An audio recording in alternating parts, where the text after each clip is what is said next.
Hello students, in this lecture we will see the exercise of series of real numbers from Goldberg 3.1. This is question 1. In this question 1 we have given that this series a1 plus a2 dash dash converges, that is series an converges to S, right? And we have to show that the series a2 plus a3 and so on. So if you observe here, the first term is absent, converges to S minus 1. So what is given here? First we will write given a1 plus a2 is convergent. That is series an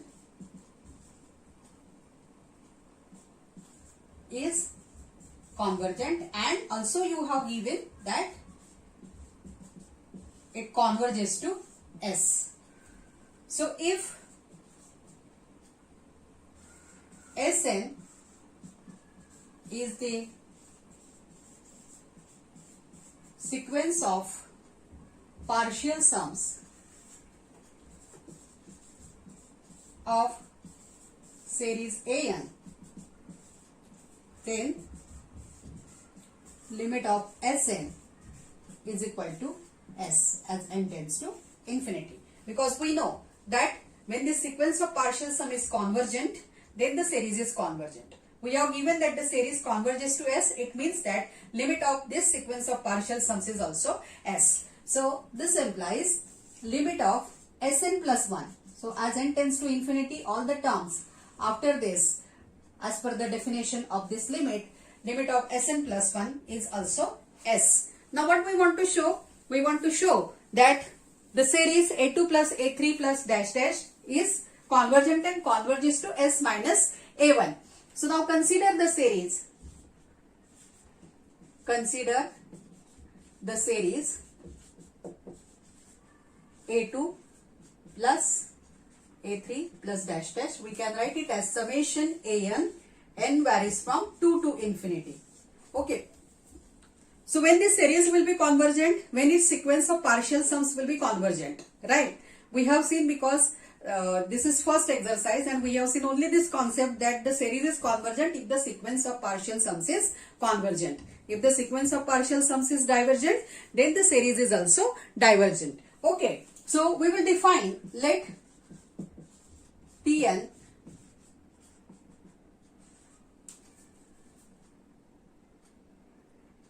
be the series of sequence, not series, sequence of partial sums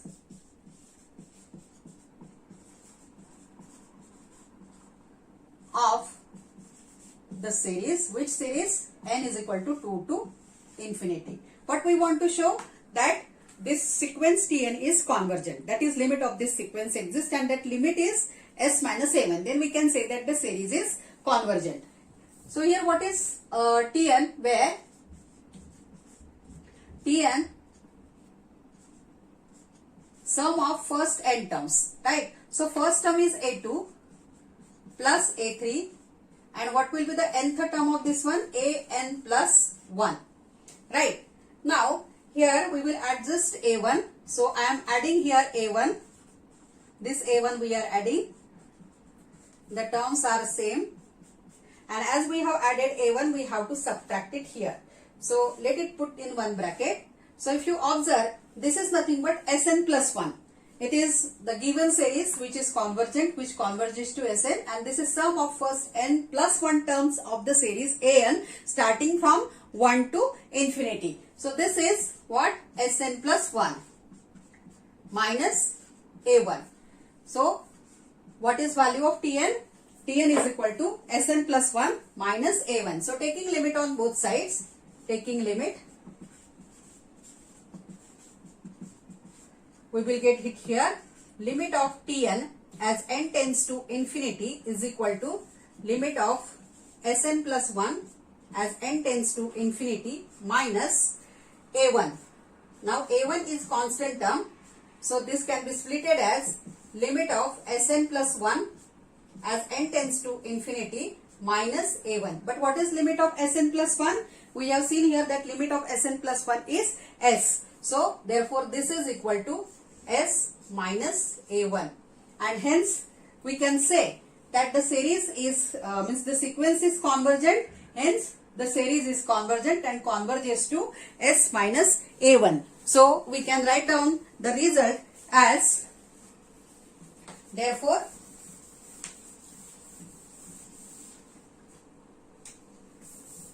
this implies sequence Tn is convergent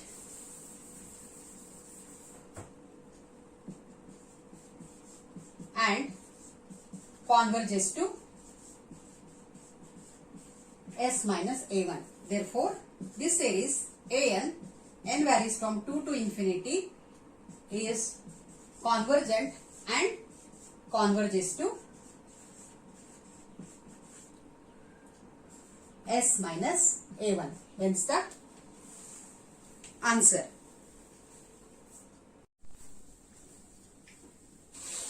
Consider this second example. We have to prove that summation 1 upon n into n plus 1 is convergent. This series is convergent. So here consider the series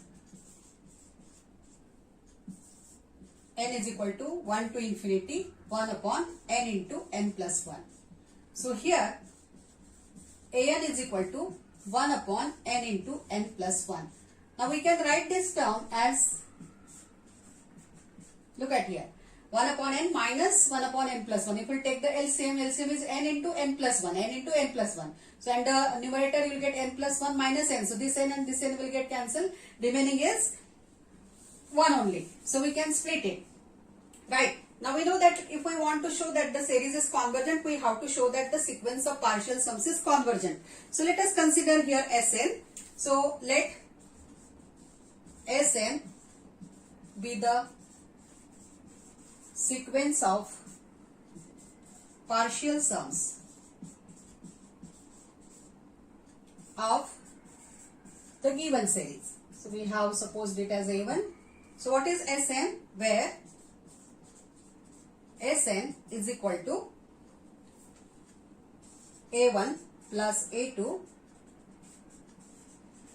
sum of first n terms. Now what is value of A1?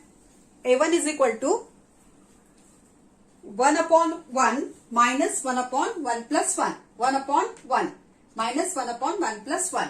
So let us substitute the values. So Sn is equal to, now S1 I will write. So it is 1 upon 1 minus 1 upon 2 plus S2 will be 1 upon 2 minus 1 upon 3.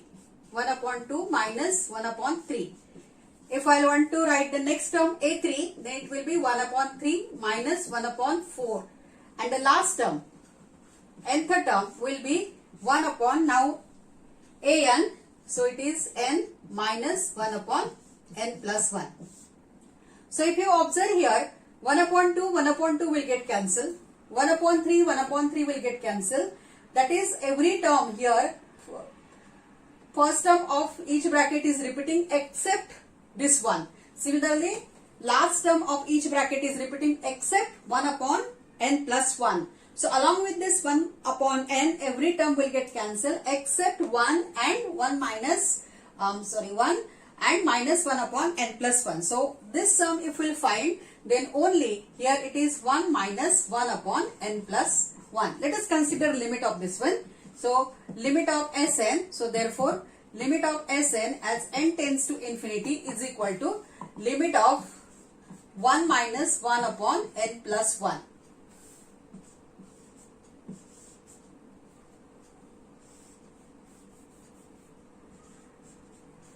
As n tends to infinity. So limit of 1 is 1 and limit of 1 upon n plus 1 as n tends to infinity is 0. So therefore limit is 0 and therefore the series is convergent.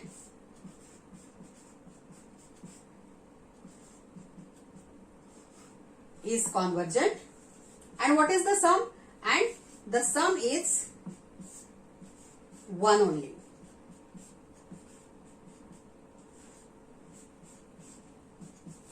This is the answer.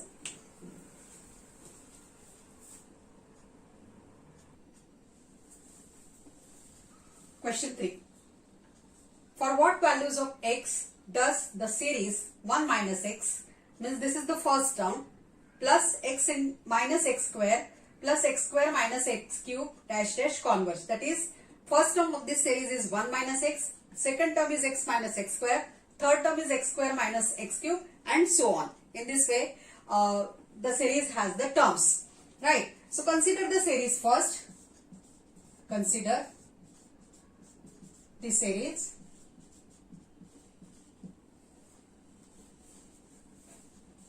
One plus x,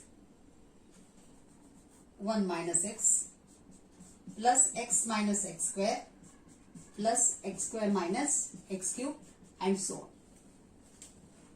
So we have to consider the sequence of partial sums of this series.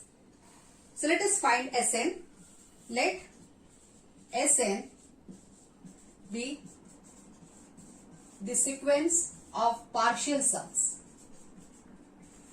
Obviously, for this series of this series. So therefore, Sn is equal to, this is the first term, second term, third term. Let me write the third term also. And what will be the nth term? Now look at here, when there is first term, maximum power of x is 1. Second term, maximum power of x is 2.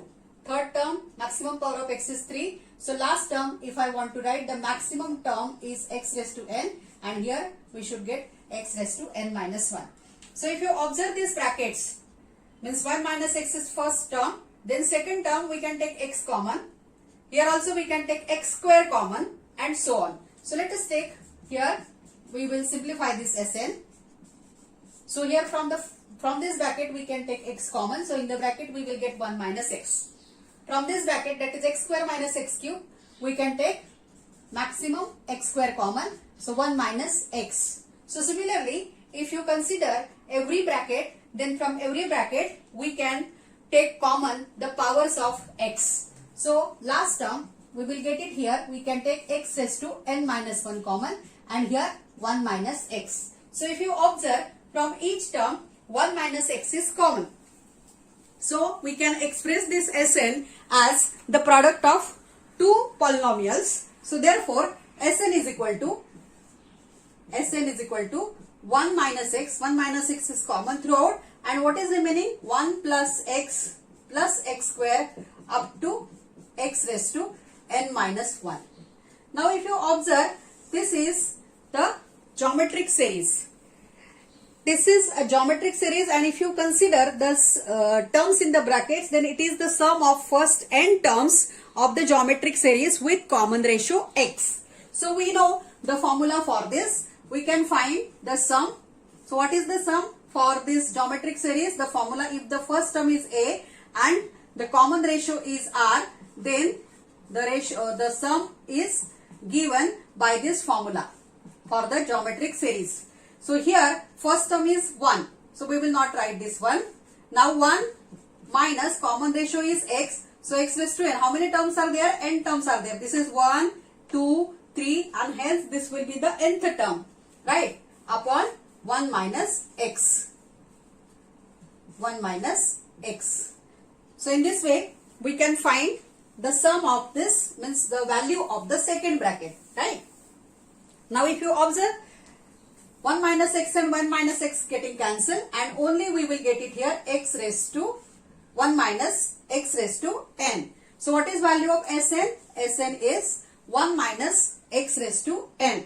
So hence we can find, now consider the limit of Sn as n tends to infinity. This is limit as 1 minus x raised to n tends to infinity. Now this is equal to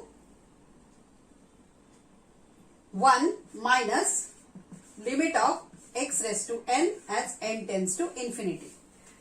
Now the question is that for which values of x does the series? Now the convergence of this series depends on the existence of this limit. So when this limit will exist when limit of x raised to n will exist.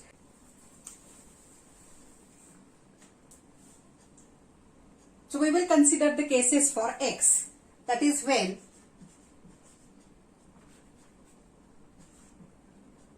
zero is less than x is less than 1. Then limit of x raised to n is equals to 0. When x is equal to 0, then limit of x raised to n equal to 0 as n tends to infinity. As n tends to infinity. When x is equal to 1, limit of x raised to n will be limit of 1 raised to n as n tends to infinity, but 1 raised to 1 is 1, so limit is 1. So when x is strictly greater than 1, limit of x raised to n as n tends to infinity is equal to infinity. Now according to this, we will write the possible values of x. So therefore here